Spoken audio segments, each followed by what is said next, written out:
Morbi bogus ખેડૂત ખાતેદાર પ્રકરણમાં તલાટીની ધરપકડ સામે વિરોધ.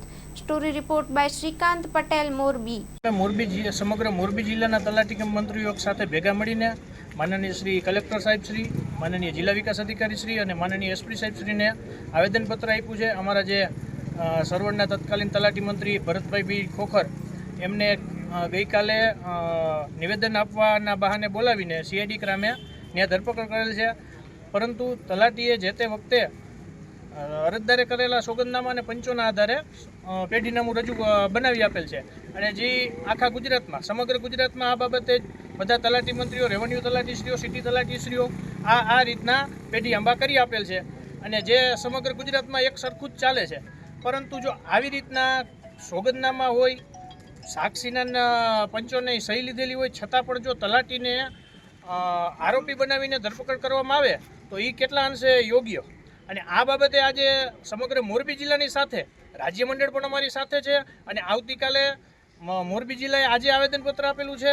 અને આવતીકાલે સમગ્ર રાજ્યમાં, ગુજરાત રાજ્યમાં રાજ્યમંડળ બધા જિલ્લામાં ઠેકઠેકાણે કલેક્ટરશ્રીને, એસપીશ્રીને અને જિલ્લા વિકાસ અધિકારીશ્રીને આવેદનપત્ર આપશે. અને જો આમનામ આવી ખોટી ફરિયાદો તલાટી મંત્રી વિરુદ્ધ દાખલ થતી રહેશે તો આવનારા સમયમાં બધા જ તલાટી મિત્રો જેલ ભેગા થાય એમ છે. અને આવી જો આમનામ ખોટી ફરિયાદો દાખલ થાય તો અમે તલાટી મિત્રો આ પેઢી આંબાનો સદંતર બહિષ્કાર કરીશું અને સમગ્ર રાજ્યમાં પણ આ બાબતે ઉગ્ર વિરોધ નોંધાવીશું. જે અમારી અને આ તલાટી મંત્રીને યોગ્ય ન્યાય આપ્યો એવી અમારી માંગણી છે. જેને માત્ર નિવેદન માટે બોલાવ્યા હતા અને ધરપકડ કરીને પોલીસ સ્ટેશને કાલના બેસાડી દીધા છે, જે બિલકુલ ખોટું થયેલું છે. એમની સાથે તલાટી કમ મંત્રી, બે સાક્ષી અને અયોધ્યાએ કહેલા સોગંદનામાના આધારે વારસાઈ આંબો આપતા હોય છે. અને આ વારસાઈ આંબો અયોધ્યા ક્યાં રજૂ કરીએ એ અમને નથી ખબર હોતી.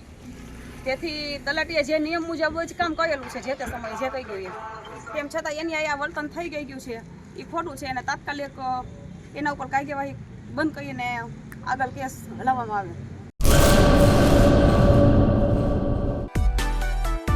માં motor driving, safe and sure driving. Driving એ શોખ સાથે આપની મોટી જવાબદારી પણ છે. અમારા ઇન્સ્ટ્રક્ટર દ્વારા સચોટ અને સરળ માર્ગદર્શન. આપની રોજની તાલીમની માહિતી મેળવીને શું અધુરાશ છે એના ઉપર પૂરું ફોકસ કરાય છે.